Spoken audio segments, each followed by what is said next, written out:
ನಮ್ಮ ಪಾರ್ಟಿಯಿಂದ ಸುಧೀರ್ ಕುಮಾರ್ ಸೈನ್ ಹಾಕಿದ್ದಾರೆ. ಅವರು ಏಜೆಂಟ್ ಆಗಿದ್ದರು.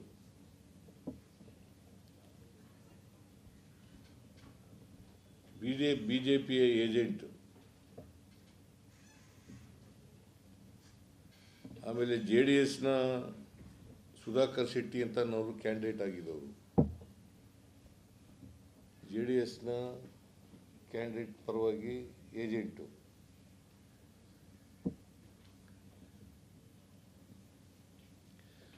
ಮತ್ತೆ ಉಳಿದ ಅಭ್ಯರ್ಥಿಗಳ ಸೈನು ಮಾಡಿದ್ದಾರೆ. ಈಗ ಎಲ್ಲರೂ ಸೈನ್ ಮಾಡಿರ್ತಕ್ಕಂಥ ದಾಖಲಾತಿ ಇದೆ 23ರಲ್ಲಿ. ಆಗ ಅಬ್ಜೆಕ್ಷನ್ ರೈಸ್ ಮಾಡ್ಬೋದಾಗಿತ್ತಲ್ಲ ಬಿಜೆಪಿ ಏಜೆಂಟು ಅಥವಾ ಬೇರೆ JDS ಏಜೆಂಟು ಅಥವಾ ಇಂಡಿಪೆಂಡೆನ್ಸ್ ಏಜೆಂಟ್ಗಳು. ಅವಾಗ ಯಾರು ಮಾಡಲಿಲ್ಲ. ಇನ್ವ್ಯಾಲಿಡ್ ಆಗಿದ್ರೆ, ಮಾರ್ಕ್ ಇದ್ದರೆ ಆಗಲೇ ಮಾಡ್ಬೋದಾಗಿತ್ತಲ್ಲ, ಯಾಕೆ ಮಾಡಲಿಲ್ಲ?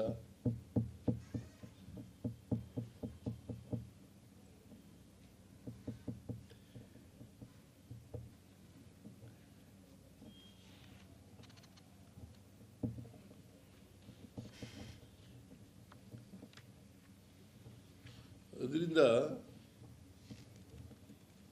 ಸಬ್ಸಿಕ್ವೆಂಟ್ ಆಗಿ ಮರು ಎಣಿಕೆಯಲ್ಲಿ ಇನ್ವ್ಯಾಲಿಡ್ ಅಂತ ಮಾಡಿರ್ತಕ್ಕಂಥದ್ದು ಅದು ಅವತ್ತೇ ಕೌಂಟಿಂಗ್ ದಿನನೇ BJPಯವರು ಅವರ ಸಬಾರ್ಡಿನೇಟ್ ಕೈಲಿ ಕೊಟ್ಟು ಕಳಿಸ್ತಾರಲ್ಲ ಟ್ರಕ್ಕು, ಆಗ್ಲೇ ತಿದ್ದತಕ್ಕಂಥ ಕೆಲಸವನ್ನು ಮಾಡಿದ್ದಾರೆ.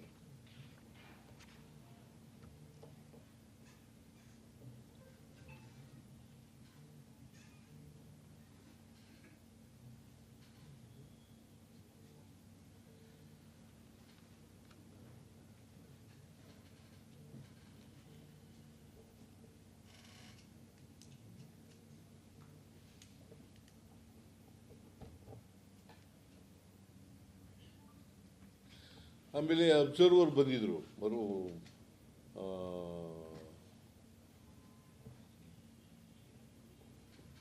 ಈ ಮರು ಎಣಿಕೆ ಮಾಡಿದ್ರಲ್ಲ, ಆಗ ಅಬ್ಸರ್ವರ್, ಸೆಂಟ್ರಲ್ ಅಬ್ಸರ್ವರ್ ಇತ್ತು.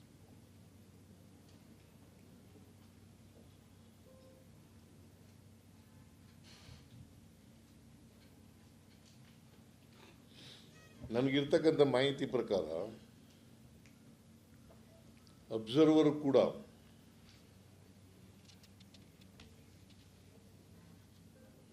ಇದನ್ನು ನೋಡಿದ್ರೆ ಗಂಭೀರ ಸ್ವರೂಪದ ಕ್ರಿಮಿನಲ್ ಸಂಚು ನಡೆದಿರುವ ಸಾಧ್ಯತೆ ಕಂಡುಬರುತ್ತದೆ ಎಂದು ಚುನಾವಣಾ ಆಯೋಗಕ್ಕೆ ವರದಿ ಕಳಿಸಿದ್ದಾರೆ ಎಂದು ತಿಳಿದು ಬಂದಿದೆ.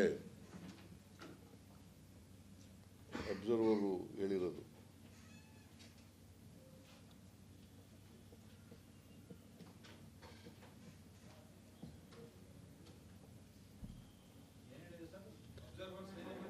ಅಬ್ಸರ್ವರು ಅವ್ರಿಗೆ ಲೆಟರ್ ಬರೆದಿದ್ದಾರೆ. ಚುನಾವಣಾ ಈ ರಿಟರ್ನಿಂಗ್ ಆಫೀಸರ್ ಇದ್ದಾರಲ್ಲ, ಇವರು ಯಾರು ಕೌಂಟ್ ಮಾಡಿದ್ರಲ್ಲ,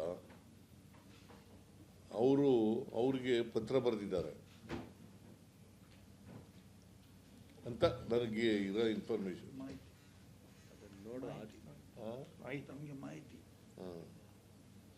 ಇನ್ಫಾರ್ಮೇಶನ್ ಅಂದರೆ ಇಂಗ್ಲೀಷ್ನಲ್ಲಿ ಹೇಳಿದೆ, ಕನ್ನಡದಲ್ಲಿ ಮಾಹಿತಿ.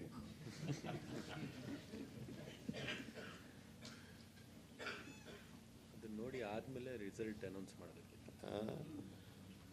ಅಟ್ಲೀಸ್ಟು ಏನು ಮಾಡಬೇಕಾಗಿತ್ತು ಅಂತಂದರೆ, ರಿಟರ್ನಿಂಗ್ ಆಫೀಸರು ಕೋರ್ಟಿಗೆ ಮಾಡಬೇಕಾಗಿತ್ತು. ಇದು ಮಾರ್ಕ್ ಇರುವಾಗ ಕೋರ್ಟಿಗೆ ಪ್ರೊಡ್ಯೂಸ್ ಮಾಡಬೇಕಾಯಿತು. Let the court decides and give the direction ಅಂತ ಮಾಡಬೇಕಾಗಿತ್ತು. ಅದನ್ನು ಬಿಟ್ಟು ಡಿಕ್ಲೇರ್ ಮಾಡಿಬಿಟ್ಟಿದ್ದಾರೆ.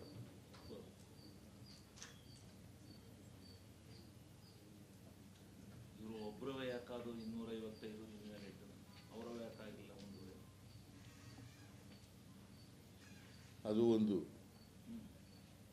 ಬರೀ ರಾಜೇಗೌಡನವು ಮಾತ್ರ ಇನ್ವ್ಯಾಲಿಡ್ ಆಗಿರೋದು. ಅವರ ಆಗಿಲ್ಲ. ಅವರ ಯಾವುದೂ ಒಂದು ಮತಪತ್ರನೂ ಕೂಡ ಇನ್ವ್ಯಾಲಿಡ್ ಆಗಿಲ್ಲ.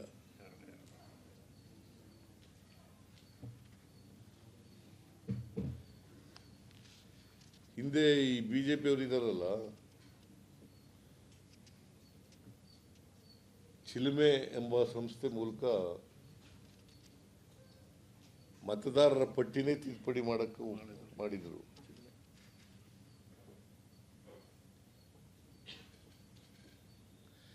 ಆನಂದದಲ್ಲಿ ನೈಜ ಮತದಾರರನ್ನೇ ಬಿಟ್ಬಿಟ್ಟಿದ್ರು.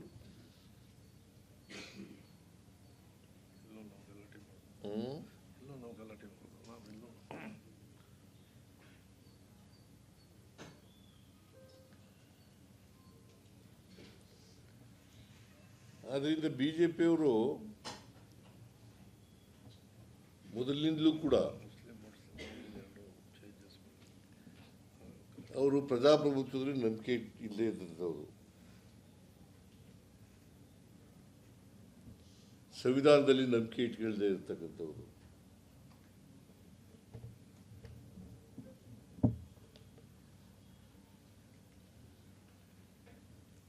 ನಿಷ್ಪಕ್ಷಪಾತವಾದಂಥ ಚುನಾವಣೆಯಲ್ಲಿ ನಂಬಿಕೆ ಇಲ್ಲತಕ್ಕಂಥವ್ರು.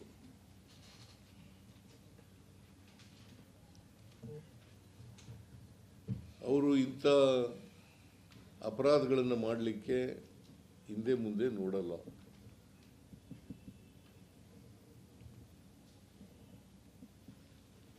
ಅದರಿಂದ ಕೇಂದ್ರದ ಇಬ್ಬರು ಮಂತ್ರಿಗಳು, ವಿರೋಧ ಪಕ್ಷದ ನಾಯಕರು ಸಮರ್ಥನೆ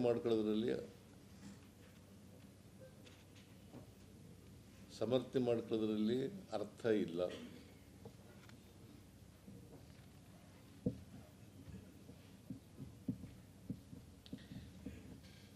ಅವರಿಗೆ ಮುಂದಿನ ದಿನಗಳಲ್ಲಿ ಜನ ಬುದ್ಧಿ ಕಲಿಸ್ತಾರೆ ಅಂತಕ್ಕಂಥದ್ದು ನನ್ನ ಭಾವನೆ.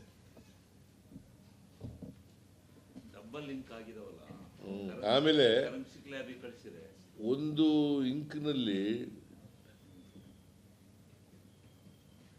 ಬದಲಾವಣೆಗಳಿದಾವೆ. ಇಂಕ್ನಲ್ಲಿ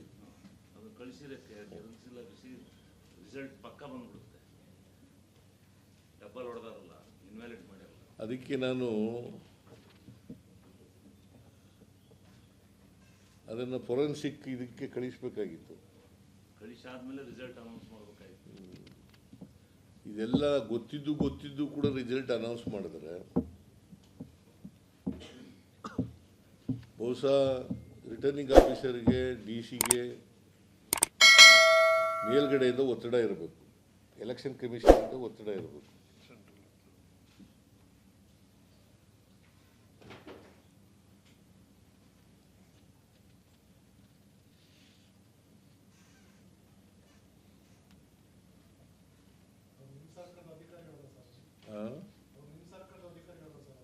ಇಲ್ಲ, ನಮ್ಮ ಸರ್ಕಾರದವರು ಅಧಿಕಾರಿಗಳು ಯಾರೇ ಆಗಲಿ ತಪ್ಪು ಮಾಡಿದವರು ಶಿಕ್ಷೆ ಆಗ್ಬೇಕ್ರಿ. ಯಾವನೇ ಅಧಿಕಾರಿ ಇರಲಿ, ನಮ್ಮ ಸರ್ಕಾರ ಇರಲಿ, ಯಾವ ಸರ್ಕಾರ ಇರಲಿ.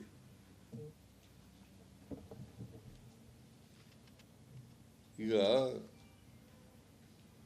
ಮಾರ್ಕ್ ಆಗಿದೆ ಅಂತ ಗೊತ್ತಾಯಿತು, ಇನ್ವ್ಯಾಲಿಡ್ ಅಂತ ಮಾಡಿದ್ರಿ. ಮೊದಲ್ಯಾಕೆ ಮಾಡಲಿಲ್ಲ? ಮೊದಲ್ಯಾಕ್ರಿ ಮಾಡಲಿಲ್ಲ? ನೋ ಮೊದಲು ರೀಕೌಂಟಿಂಗ್ ಕೇಳಲಿಲ್ಲ. ಸೈನ್ ಮಾಡಿದಾರಲ್ಲ, ಒಂದು ಎಲ್ಲರೂ ಸೈನ್ ಮಾಡಿದ್ರಲ್ಲ ಏಜೆಂಟ್ಗಳು. ಯಾಕೆ ಮಾಡಿದ್ರು? ಸರಿಗಿದೆ ಅಂತ ಮಾಡಿದ್ರಲ್ಲ.